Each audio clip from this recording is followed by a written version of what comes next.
Broussard, when Chris Paul was traded to the Thunder for Russell Westbrook, many wondered how long it would take OKC to flip the 9-time All-Star. But shockingly, suitors did not come running for a 34-year-old point guard who still has 3 years and $124 million left on his contract, with a recent report saying the Thunder are not in a rush to trade him. Chris, how much does CP3 have left in the tank? Well, I know last year he had career lows in points and field goal percentage. He's always been pretty efficient, shot 42% last year.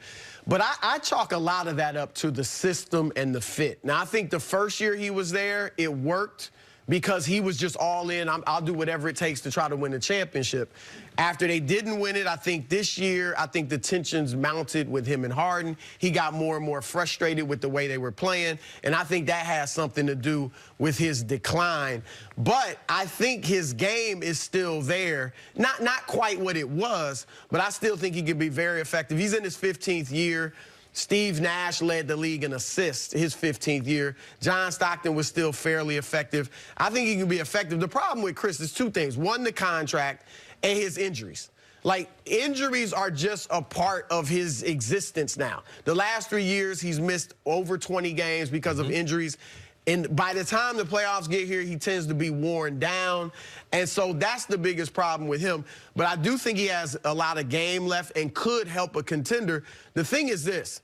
As long as he's in OKC, it really doesn't matter how much game he has left because they're all in on Shai Gilgeous-Alexander as their point guard, and they should be. He's a great young point guard. You have to see what he can do. Is he the guy you want to build around in the future at that position? So Chris, as long as he's in OKC, it's almost like he's going to be kind of off the ball something there too if he's playing, or more in a mentoring role for, say, Gilgeous-Alexander. With respect, I totally disagree with you on the fit part of it. Because year one, listen, Chris Paul, to me, there's 2 years of him with the Rockets. Everything up until the end of Game 5 of the Western Conference Finals and of this first year and everything since then. Because that first year there, his numbers were almost identical to what he put up the last year with the Clippers. His points per game, his field goal percentage, his three-point percentage, his rebounds, assists, they were all very similar. And then last year, it was the injuries. It was his field goal percentage drops from a career of around high 40s, 46, 47, down to 42. His three-point percentage drops from being in the high 30s to 36%, 35.5% last year.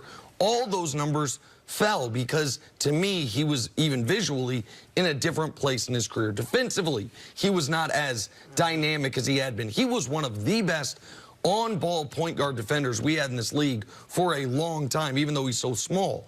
So I still think he's an effective player, by the way. If there was no salary cap, if money didn't matter, you would absolutely want Chris Paul on your team, potentially. But the one thing that I think you also left out is there was a third thing that's hurt him. And that's his style of leadership. There's a quote, I forget who reported it, so I apologize, but that early on in this season, he and Harden got into something somewhat meaningless. And Harden looked to him and said, man, it's always something with you. And that it was about the set they were running. And that is a trend for Chris throughout his great future Hall of Fame career, is he grates on people.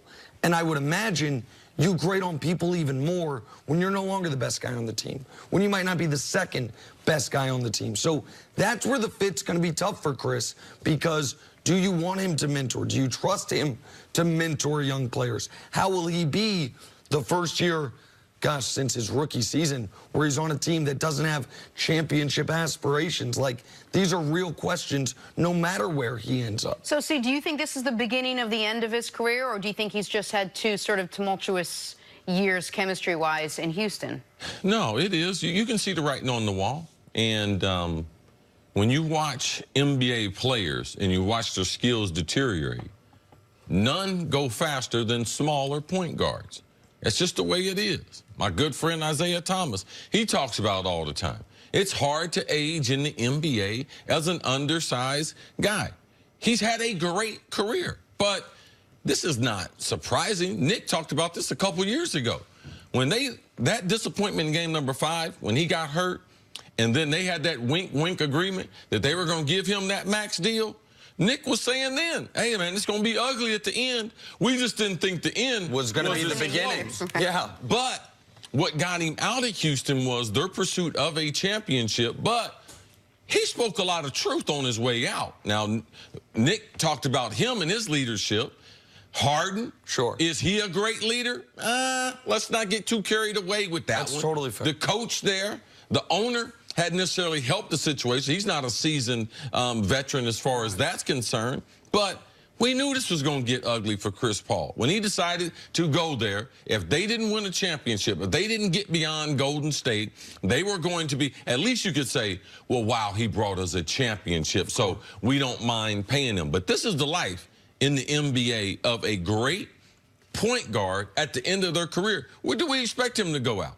Like, how is he supposed to continue to be athletically dominant as a undersized point guard, man? He's shut down people for years. One of the top leaders in steals around the league. This is the way they age right before our eyes. Yeah, no question about it. And when you look at who might want him, like Miami, that was the talk. They're not going at him that aggressively. No. Because even if you get him, what are they? A middle-of-the-road Eastern Conference playoff They team? didn't want to pay Dwayne Wade.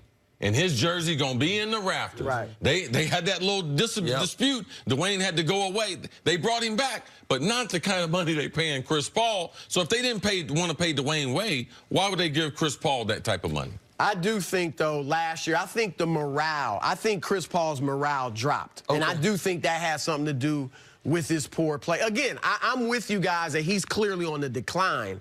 But I think the first year he was just excited, hyped to be there, hyped to have a chance to win a championship in a different environment. Last year, I think his morale sank because of the situation with Harden. And I think one of the reasons I'm higher on the Rockets' acquisition of Russ Westbrook than maybe the other people at the table is because I feel like the market for Chris Paul is going to prove to be minimal to non-existent. I think OKC is going to have to end up attaching picks to him to get someone to take him. And so when you look at where the Rockets were, I don't think there'd be a great market for Russell if he was on if he could be traded. I don't think there'd be a great market. Not to Chris Paul. No, I understand what you're saying. But I think we would be shocked, too, because he's got a bunch of injuries, that wear and tear on his body. He's got a similar contract situation. I understand that. But the point that I'm making is I think you're going to see across the league that Chris Paul, unfortunately, even though if his play doesn't say it should be, is looked at as a negative asset. Like his level of play, when you combine it with the contract, that you're going to have to include things to get someone to take him away. The Rockets obviously did include picks, but what they got back was a top 20 player in the league. The fit we'll see about, but I think Chris is going to start on OKC, and then maybe Minnesota. Maybe they try to give Karl Anthony Towns a point guard for the first time in his career. Either way, there's no obvious fit for him. Got to take a break. You need some hot water. Broussard, we'll see you later in the show. Coming up, should Zeke's contract be like a balloon. Cowboys' top priority? Next on First Fighting through it, America. Yeah.